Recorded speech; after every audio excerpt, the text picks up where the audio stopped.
wanted to do was just share something with you all. I wanted to really let you know that I write from the heart. And from where I've been, I admit, sometimes I straddle the median. If you see me in scrubs with my head hung low, understand that it's not because I'm tired, but more or less because I'm trying to cope. I'm practicing suturing knots and throws, not for OSCE grades, but to learn how to make a better rope. One strong enough to tie, swing, and throw, lasso around the waist of my mother, of my father, of my sisters and brothers, of our sons and our daughters, and pull our people up from a slippery slope. There's no slip of my tongue, no slant in my scope. I still got cousins in jail. I still got kinfolk who deal dope. I'm still close to people who cook and inhale coke, exhale smoke.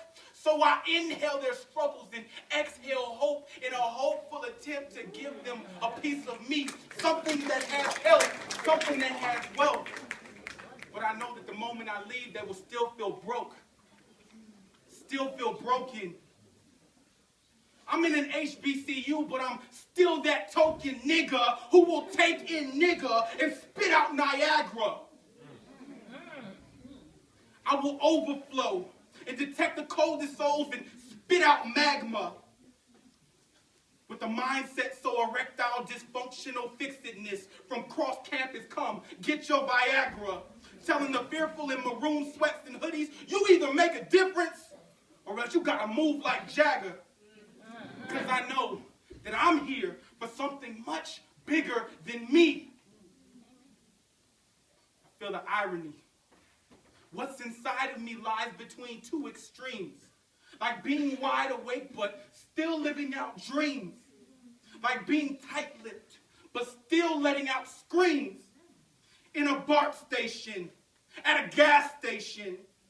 I'm a martyr in the making mnemonics for step 1, 2, and 3. I'm Oscar Grant in a white coat.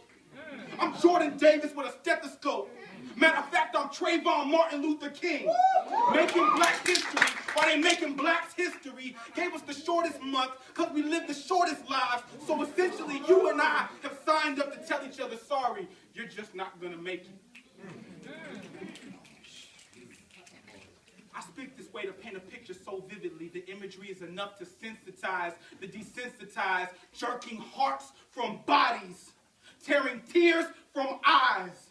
You think I'm sensitive, but I'm more like self-aware that we have brilliant minds. They're so sharp. In fact, this is a crowd full of scalpels. But what's the use of being surrounded by knives if iron sharpens iron less? Face to face with the paradox that with each breath, we inspire less.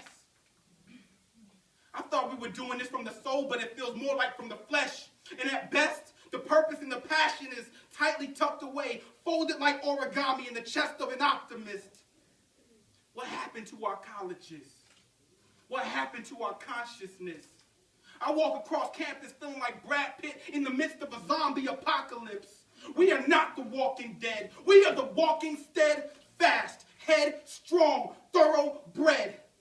And you can be fresh as hell if the feds is watching, but I'm gonna watch their ass instead.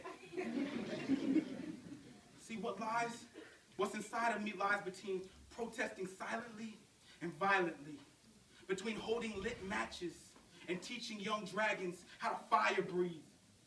I am he who spit one too many sad poems, seen one too many mothers cry, held one too many patients' hands as they slowly slipped further towards the other side. This is about life and death, sight and depth.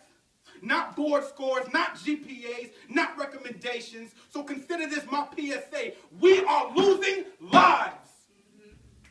And it won't matter whose letter grade is the highest, whose resume is the dopest, who can find leverage to be above average when the below average are hanging off ledges.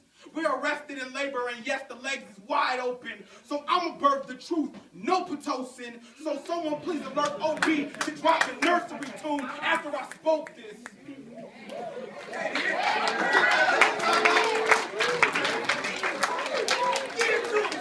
We're at the front line, leaving the boats, storming the land. The last thing we should be doing is hollering out about a surfboard, about a surfboard. We should serve more. Our ancestors deserve more. Our patients deserve more. Our profession sees us as worth less, so our teachers tell us to work more. But the payoff's the same. I thought I'd feel the pain less, but instead it just hurts more. Told my mother about this. She said, son, you need to read the word more. I don't think you hear me. I need to change lives. And if that's not what we're doing, then hell, we should change lives, change hearts, change minds, dig deeply, unearth gems. And if that's not what you're with, then you need to change minds. I don't think y'all caught that. But I'll fall back, because I'm sure someone will say that I'm taking things too seriously. Maybe I'm overreacting. Maybe things aren't as bad or as drastic. And maybe the effect isn't as massive or as lasting as I'm making it out to be. But what if it is? And what if what's inside of me is inside of you? And what's inside of you is inside of me? Maharians should not be where Mahari ends, but rather where it begins. Am I taking this seriously enough?